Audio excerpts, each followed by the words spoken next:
Princess Anne did not raise her voice. She did not need to. Standing before members of her own family, with Charles only a few feet away, and Camilla watching from the opposite side of the room, she delivered a sentence that shattered years of carefully maintained royal unity. Charles chose Camilla, but we chose the Queen. In that instant, a private family dispute became a declaration of loyalty, and the monarchy was forced to choose its side. Before we go deeper into what this really means for the royal family, make sure to subscribe so you don't miss a single update. Charles had called the emergency family meeting inside Windsor Castle after approving Camilla's continued authority over Queen Elizabeth II's private memorial rooms, archived correspondence, and ceremonial possessions.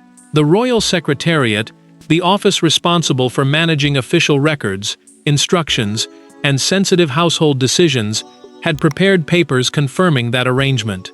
To the king, it was a practical act of continuity.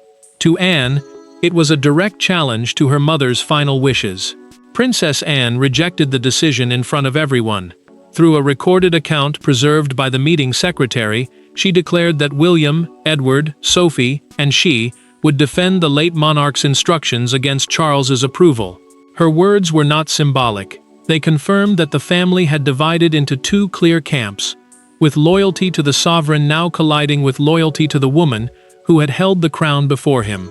Charles felt the sentence as betrayal. Anne had stood beside him through scandal, bereavement, and the pressure of succession, the formal transfer of the throne from one monarch to the next. He had expected disagreement, perhaps even resistance. He had not expected his sister to draw a line between him and their mother in front of the future king. Camilla's expression changed when Anne stressed the word queen. The meaning was unmistakable. She was speaking of Elizabeth, not the current queen consort, a title given to the reigning king's wife. For Camilla, the distinction turned a dispute over access into a judgment about legitimacy, memory, and who truly had the family's trust. Anne lifted a sealed folder from the table and pressed it against her chest. Charles ordered her to return it to the secretariat. She refused. The folder contained handwritten instructions concerning who should protect Elizabeth's private rooms, letters, jewelry records, and personal legacy after her death. William said nothing. Then he moved his chair away from Charles and closer to Anne. That single gesture revealed what no speech could conceal.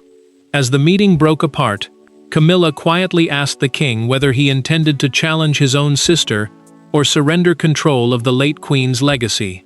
But before Charles could decide how to answer Anne, every person in that room was forced to confront the private wounds and divided loyalties hidden beneath her devastating words. To the outside world, this was a battle over royal authority. Inside the family, it was painfully personal. Anne had spent a lifetime protecting Charles, even when she disagreed with him. Camilla had spent decades standing beside the man who risked everything to make her his queen, and Charles now faced the one choice no crown could make easier: defend the woman he loved, or preserve the wishes of the mother they had both lost. Anne understood her brother better than most. Their childhood had been shaped by duty, silence, and the knowledge that Charles would one day inherit the crown while she would spend her life defending it from the side. The crown meant the powers, responsibilities, and traditions carried by the reigning monarch. He had been prepared to lead. She had been trained to endure. That bond survived distance, scandal, and grief, which was why her public defiance wounded him so deeply. Camilla occupied an entirely different place in his life. She had become his closest companion, the person who offered comfort when royal pressure became unbearable. Charles saw her not only as his wife, but as the emotional refuge he had fought to keep. Anne saw the issue differently. To her, royal stewardship, the duty to protect inherited property, records, and traditions for future generations, could not be rewritten simply because marriage had changed the balance of affection. Anne believed Charles had allowed his instinct to shield Camilla to override the limits Queen Elizabeth had set before her death. He believed his sister had never fully accepted the queen consort's place and had chosen words designed to humiliate her before William. Charles caught Anne alone after the meeting. Was that truly necessary? he asked. Anne looked at him with sadness rather than anger. It became necessary when you stopped listening. The answer struck harder, because she did not raise her voice. She reminded him that she had carried the sealed folder for 3 weeks, and had waited for him to reverse the decision quietly. Sophie later revealed this to Edward, in a private recorded conversation, admitting that Anne had wanted to avoid a public break until every private appeal had failed. William carried his own burden. He told Catherine that he knew Anne intended to resist, but he had not expected her to separate Charles's personal choice from the family's loyalty to Elizabeth so openly. Catherine understood why that mattered. Once spoken, those words could not be contained within one room. The division had now moved beyond procedure. It had become a family judgment, and the reason for it lay in one decision Charles had made weeks earlier. And hidden behind Anne's public defiance was a private decision made weeks earlier, a decision that transformed quiet concern into open rebellion. The rupture did not begin with Anne's declaration. It began 3 weeks earlier, after midnight, when a private authorization was carried through the corridors of Windsor Castle and placed before the king. Charles could have left his mother's final arrangements untouched. Instead, he lifted a pen, paused over the signature line, and approved a change that transferred access to Camilla. By morning, one locked room had been opened, and the family's fragile peace had been destroyed. Queen Elizabeth had left precise instructions for her private Windsor rooms, personal letters, ceremonial garments, and unpublished family records. Anne and an independent archivist had been assigned to supervise them together. An independent archivist is a professional record keeper who works outside ordinary palace influence, helping ensure that private material is preserved without being altered, removed, or quietly reclassified. The arrangement mattered because those rooms contained more than possessions. They held the late monarch's private judgment, family memory, and final boundaries. Charles later received advice that this system created 2 competing centers of authority inside the royal household. One belonged to the reigning monarch. The other remained tied to Elizabeth's instructions. His advisors warned that such divided control could weaken the current queen's position and create confusion over who truly governed the royal estate. Charles made his choice during a late-night meeting in his private study. He signed the Windsor Memorial Access Authorization, a formal document granting Camilla the right to enter and reorganize Elizabeth's sealed rooms without Anne's prior approval. That signature became the point of no return. Anne discovered the change during a scheduled archive inspection. She arrived expecting the rooms to remain sealed and found Camilla already inside the late queen's private sitting room with 2 household aides. The queen consort insisted she had entered to protect the dignity and continuity of the crown. Yet Anne saw one of her mother's handwritten letters removed from its original box, and duty turned instantly into betrayal. Anne took the letter from the aide. She returned it to the box, closed the lid, and faced Camilla. "This room was not left to sentiment," she said. "It was left to duty." Camilla answered that Charles had authorized her presence. Anne replied that a signature could grant access, but it could not erase Elizabeth's intent. The archivist then revealed, through a documented preservation report, that the authorization had been issued despite a handwritten warning from the late queen, stating that no reigning consort should control her private papers.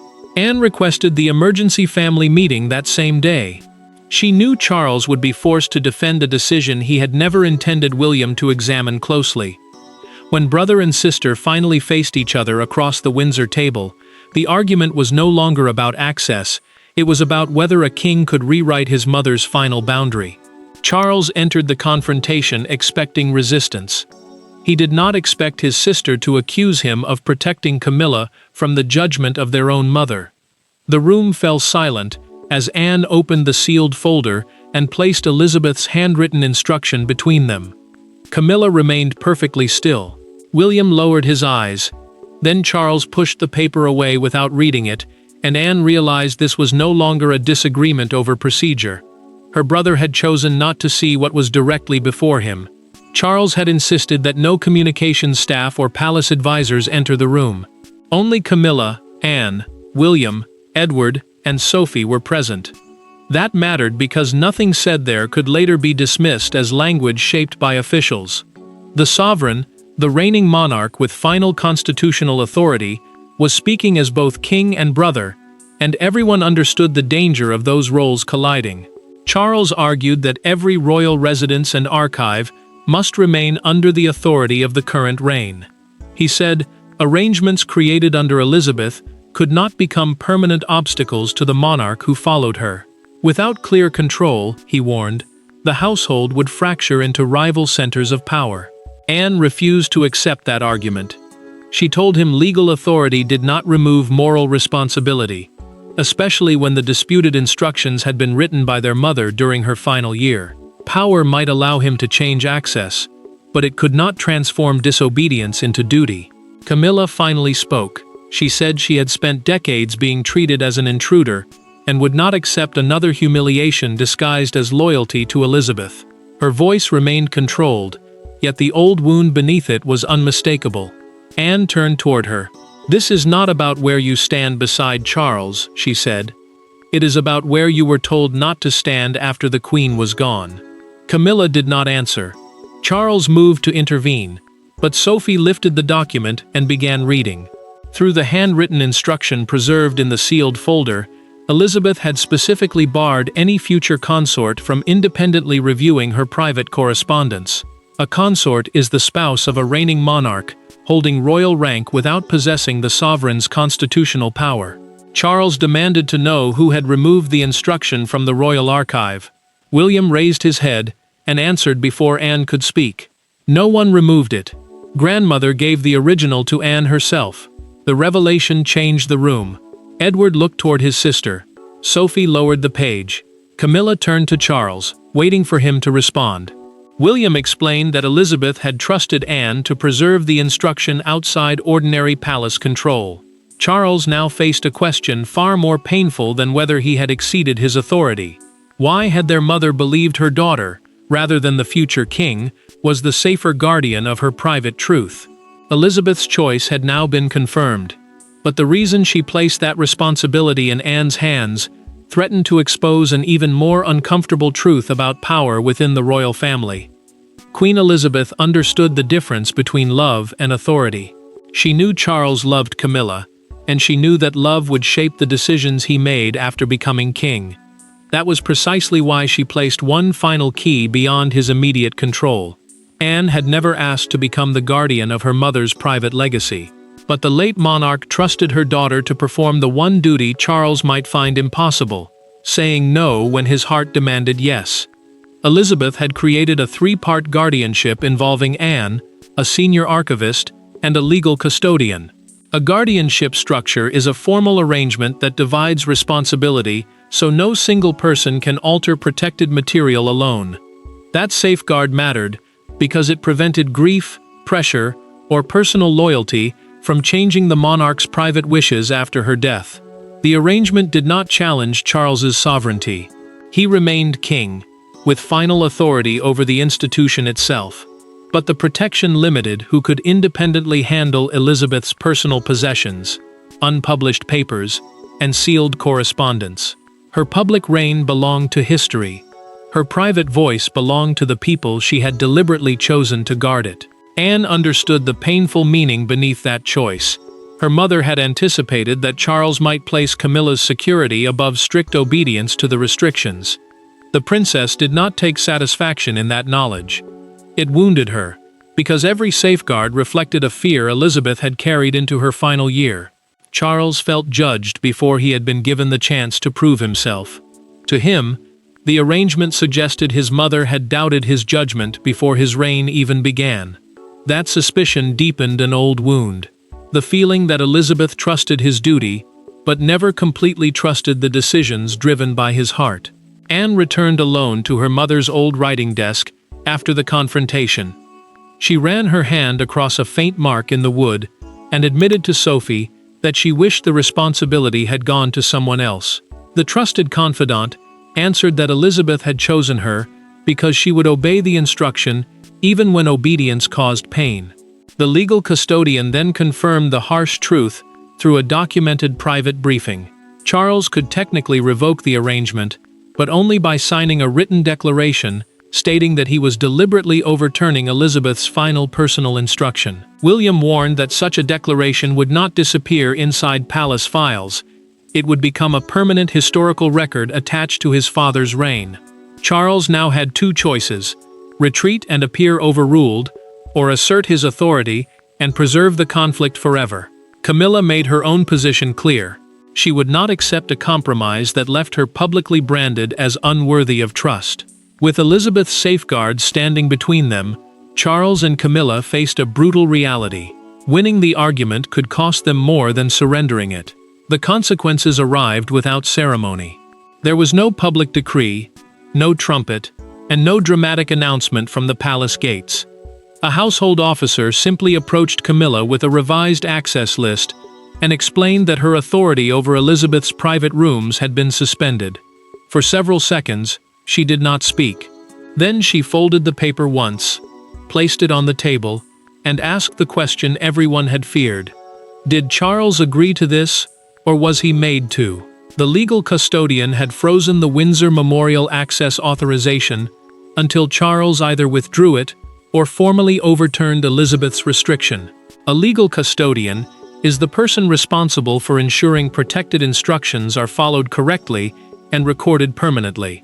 The freeze mattered because it stopped Camilla from entering the rooms while forcing the king to choose openly between his wife and his mother's written wishes. Anne regained operational access alongside the independent archivist, while William was asked to witness every future inventory involving historically significant objects. That placed the prince inside the dispute, not as a distant observer, but as the person expected to confirm that nothing had been moved, hidden, or reclassified. Camilla experienced the suspension as humiliation. She told Charles that the family would always use Elizabeth's memory, and even Diana's, to question whether she truly belonged. The king tried to reassure her that the pause was temporary, but she noticed what he avoided saying.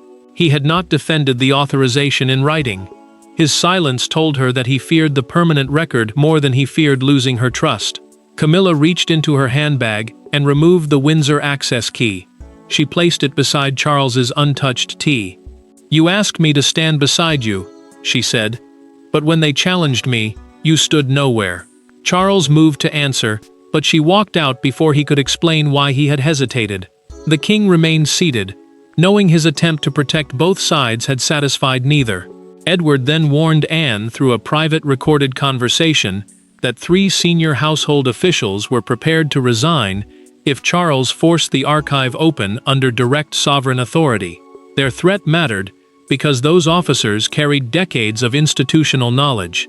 Losing them would turn a family dispute into an administrative crisis, visible far beyond Windsor. Catherine soon learned that William was being positioned as the final mediator. She understood the cruelty of that role. He would have to choose between loyalty to his father and responsibility for the legacy he would one day inherit. Before William could meet Charles formally, Anne requested a private conversation. No lawyers, no courtiers, no titles. The dispute had reached the future king, but Anne did not approach William as an heir. She approached him as a son, still grieving the grandmother who had trusted them both. There were no aides in the room when Anne placed Elizabeth's key in William's hand. There were no lawyers explaining precedent, and no courtiers shaping the meaning of the moment. Only an aunt, a nephew, and the memory of a woman who had carried the crown for 70 years. Anne told him she would surrender her role immediately if he believed she had acted out of resentment. William closed his fingers around the key and gave her his answer. Anne had asked to meet him in a small Windsor library before he delivered his recommendation to Charles. William understood that the decision would reach far beyond one archive dispute.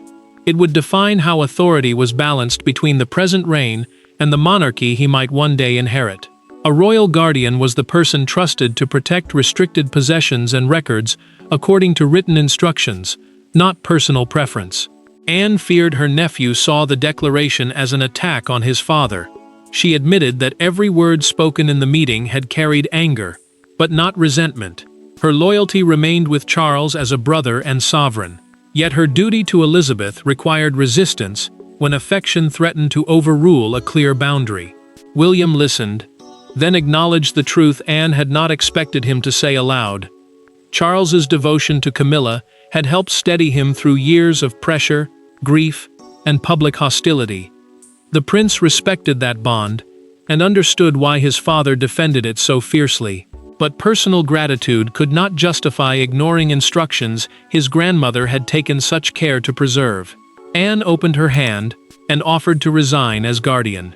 William looked down at the key, then placed it back in her palm. "Grandmama chose you because you would return it only when the duty was finished." The words broke through Anne's restraint. She closed her fingers around the key, not with triumph, but with the heavy acceptance of responsibility renewed.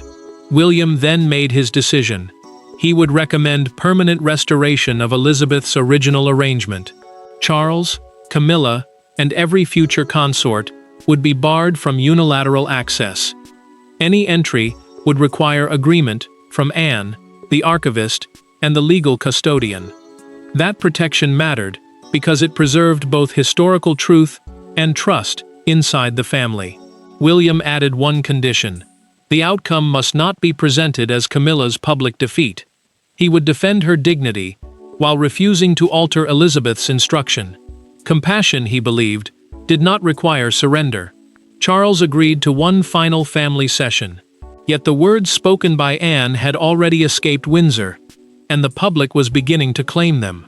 What began as a private act of loyalty now moved beyond the palace walls, where one sentence would become a symbol of everything the public believed the monarchy had refused to say aloud. By sunrise, Anne's words no longer belonged to the room in which she had spoken them.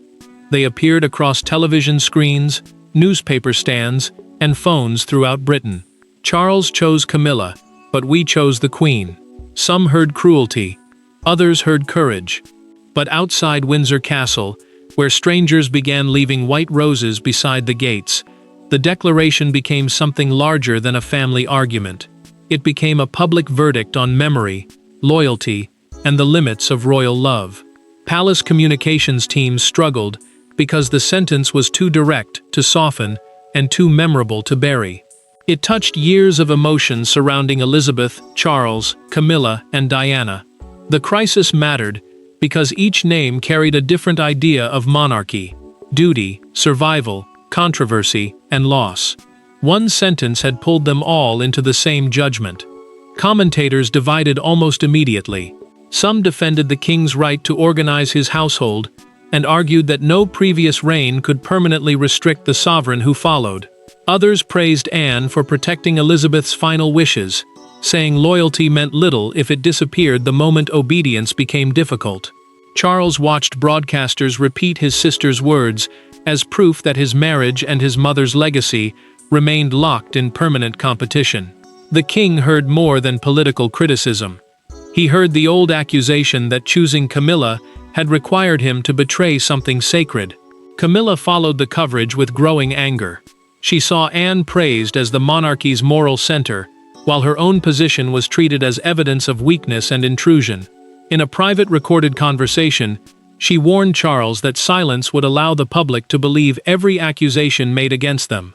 He answered that an attack on Anne would make the family war impossible to deny. The Crown Chronicle carried the most damaging front page the following morning. Beneath a photograph of Anne leaving Windsor, the headline read, "She chose her mother." When the princess's car later passed the castle gates, a gathered crowd began applauding.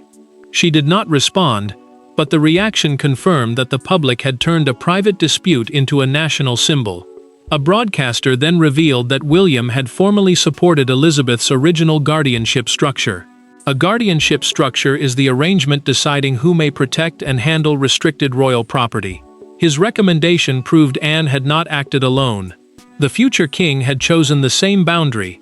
Charles rejected his advisor's proposal to condemn the leak. He understood that public retaliation would make acceptance look impossible and deepen the impression that the palace was punishing loyalty to Elizabeth.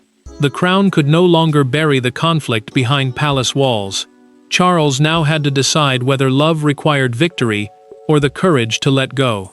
Charles returned to the same table where Anne had divided the family with 11 unforgettable words. This time, no one argued. The sealed folder remained between them, and Elizabeth's instruction rested on top. Camilla sat beside her husband, composed but wounded. William waited across from him. Then the king removed the authorization bearing his signature, tore it once through the center, and declared that his mother's original arrangement would stand. The conflict was finally over, but nobody had escaped unchanged. Charles withdrew the Windsor Memorial Access Authorization permanently.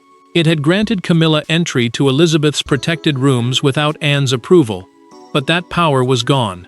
The king restored the 3 guardians his mother had chosen: Anne, an independent archivist, and a legal custodian.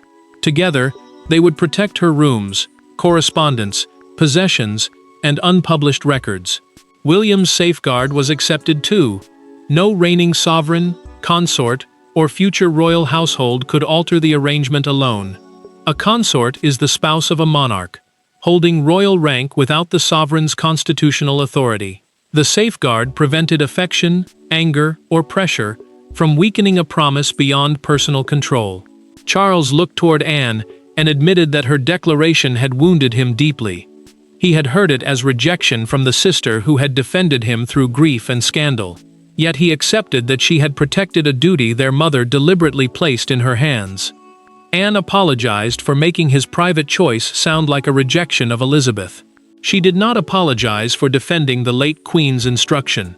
Camilla removed the Windsor key and placed it beside the sealed folder. Then let it remain exactly where she wanted it. Anne answered with a quiet nod. There was no triumph. The Queen consort had lost access, but the family refused to turn her into a public enemy. Elizabeth's memorial rooms would remain preserved, her papers protected, and her wishes honored without reducing Camilla to the cause of every wound. Charles acknowledged the truth he had resisted. Loving Camilla had sometimes made him treat every boundary around her as an attack. Some boundaries, he now understood, were simply promises made before his reign began. Anne's declaration had never meant the family rejected Charles or denied Camilla's place. It meant personal loyalty could not erase institutional duty. The king chose the woman he loved, while Anne, William, Edward, and Sophie chose to preserve the promise made to the Queen who had shaped them all. The monarchy survived because Charles finally understood what Anne had meant. Choosing the Queen was never a choice against him. It was the family's last act of loyalty to the woman who had taught them what the crown demanded. Thanks for watching. Please don't forget to like and subscribe, and we will see you in next one.